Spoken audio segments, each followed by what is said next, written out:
Nexus গ্রন্থে Yuval নোয়া হারারি প্রযুক্তিগত স্বৈরতন্ত্রের উত্থান নিয়ে গভীর উদ্বেগ প্রকাশ করেছেন।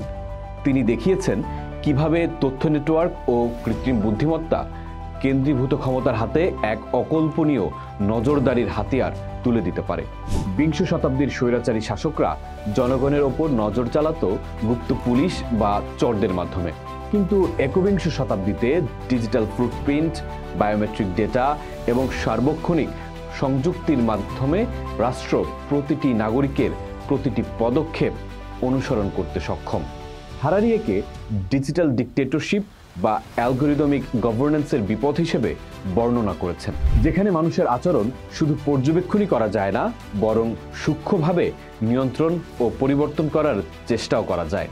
হারারি উদাহরণ হিসেবে কিছু দেশের সোশ্যাল ক্রেডিট সিস্টেমের কথা উল্লেখ করেছেন, যেখানে নাগরিকদের অনলাইন ও অফলাইন আচরণের ভিত্তিতে স্কোরিং করা হয়। এই স্কোর তাদের সামাজিক সুযোগ সুবিধা নির্ধারণ করে দেয়, যা এক ধরনের অদৃশ্য স্বৈরতন্ত্রের জন্ম নেয়। এই ব্যবস্থায় ভিন্নমত পোষণ করা বা রাষ্ট্রের নীতির সমালোচনা করা অত্যন্ত ঝুঁকিপূর্ণ হয়ে ওঠে, কারণ প্রতিটি ডিজিটাল মিথস্ক্রিয়াই রেকর্ড করা হচ্ছে এবং বিশ্লেষণ করা হচ্ছে। ভয় ও আত্মসেন্সরশিপ স্বাভাবিক বিষয়ই তখন পরিণত হয়ে যায়। হারারি বিশেষভাবে সতর্ক করেছেন যে এই প্রযুক্তিগত স্বৈরতন্ত্র তথাকথিত গণতান্ত্রিক দেশেও ভিন্ন রূপে আবির্ভূত হতে পারে, যেখানে রাষ্ট্র নয় বরং বৃহৎ টেক কর্পোরেশনগুলো তথ্যের একচ্ছত্র অধিপতি হয়ে ওঠে এবং নাগরিকদের জীবনকে প্রভাবিত করতে পারে। যখন আমাদের আবেগ, চিন্তা, আকাঙ্ক্ষাগুলো ডেটায় রূপান্তরিত হয় এবং সেই ডেটা শক্তিশালী অ্যালগোরিদমের মাধ্যমে প্রক্রিয়াজাত হয়, তখন আমাদের ব্যক্তিগত স্বাধীনতা সংকটের মুখে পড়ে।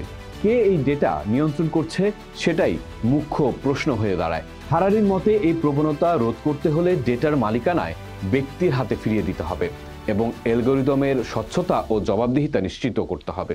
শক্তিশালী আইন ও স্বাধীন নিয়ন্ত্রক সংস্থা এক্ষেত্রে আরও বেশি প্রয়োজন। তিনি আরও বলেন, নাগরিকদের এই বিষয়ে সচেতন হতে হবে এবং তাদের ডিজিটাল অধিকার সম্পর্কে সোচ্চার হতে হবে।